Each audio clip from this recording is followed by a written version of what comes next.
Where is it? I need to talk about it.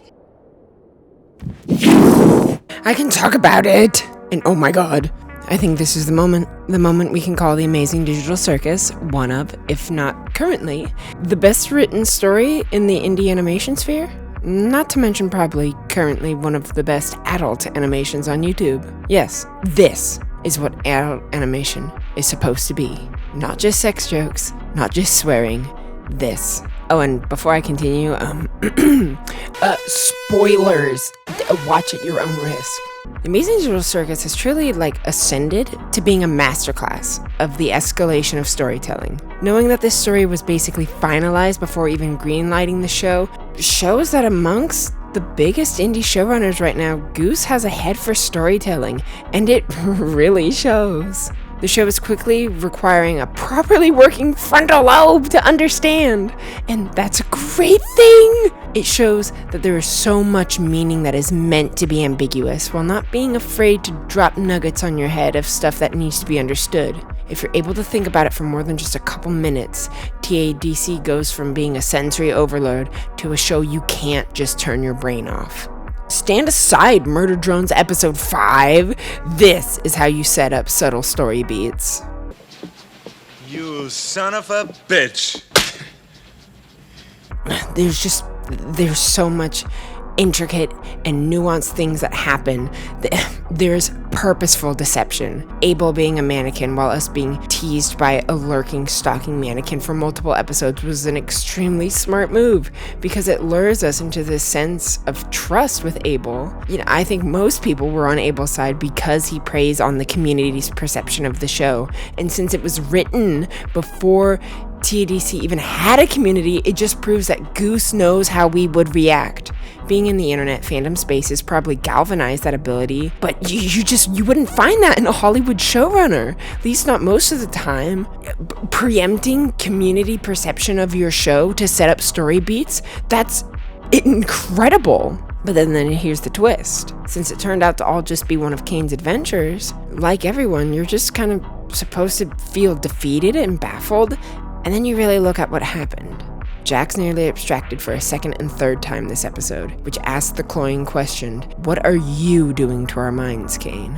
And it got everyone thinking. In that moment, well, Caine's an AI that seemingly does crave a sense of humanity, because the way to make us believe a lie is to tender us with the taste of truth. Men are props in a state of life, and no matter how tender, how explicit, a lie will remain a lie. Abel and Caine's little plot made me get hooked line and sinker because it is rooted in some truth. It has to be. Kinger does know more about the circus, but Caine learned right quick. Messing permanently with human minds, led them to apparently the first abstraction to a guy named Scratch. Scratch? The first abstraction? And is likely one of the larger reasons for Kinger's insanity, just as much as the traumatic event of his wife's abstraction. And the use of Kinger, because of his insanity, he couldn't defend himself, made for a perfect scapegoat to sow the seeds of doubt in the characters and us, the audience, while also playing with our preconceptions of who Kinger is. It is expertly written and actually had me holding my bladder because I needed to see more. And based on the last episode, Caine wasn't lying about being obsessed with the waking world. The CNA and what lies in their halls are enticing him, and he probably does mean what he says, like what Abel told us, which means he doesn't know what's in the void, and he is fascinated with humans, and he wants to be liked. Thinking on those lingering plot points, the stalking mannequin now could continue to have a purpose or have just been a set piece that caused us to trust Abel in this episode, which, regardless of what path forward happens, it also isn't something many indie shows do. It answers a W. Specifically, why? Why should we trust this is genuine? And why is it here? Many indie shows don't ask the W's, the who, what, where, when, why. Why are the characters here? What would lead them here? When were we set up to be here? Who are they here and now? And how does it all coincide with the series? TADC has done this so far. I mean, the development and dissection of these characters are alive and believable. Zubul dropping that they are much more comfortable with who they are. I've been starting to think that maybe the ability to change is fine. Not needing to commit to one thing all the time. and their ability to change makes sense because we know why they would come to this conclusion based on the events within the series. We didn't need some grand spectacle to tell us a character shift has happened, and we didn't need to be told directly a character's opinion had shifted. We saw the moments of recollection in the shifting eyes of a thinking mind. Their interactions with the cast, and especially Gangle, really shows what type of person they are, who they already were, and how they developed in such a short amount of actual screen time, which is incredibly impressive. Now Jax, our poi boy, friend to Ribbit and Kaufmo, apparently waiting for someone back home. What's the rush? You got someone waiting for you outside? Don't you? Yeah. And the man riding the edge. Maybe in more ways than one. Jax nearly abstracted, and having us see the mind space of what it was like was something I was not expecting. But, Damn, it looks like a wild trip. I didn't know abstracting was greening out something fierce.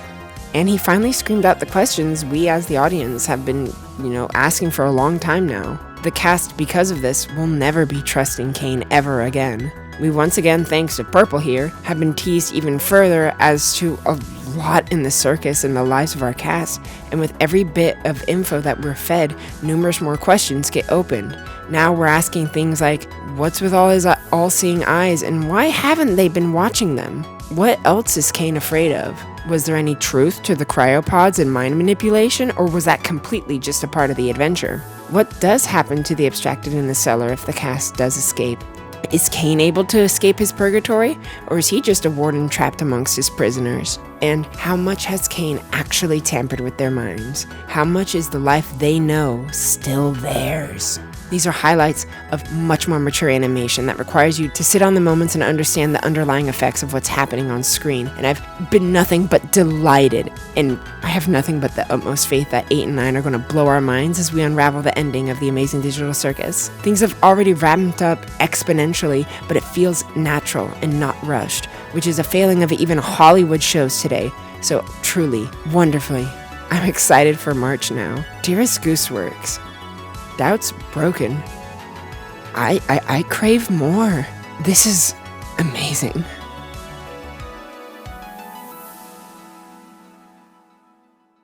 Driving in my car right after a beer.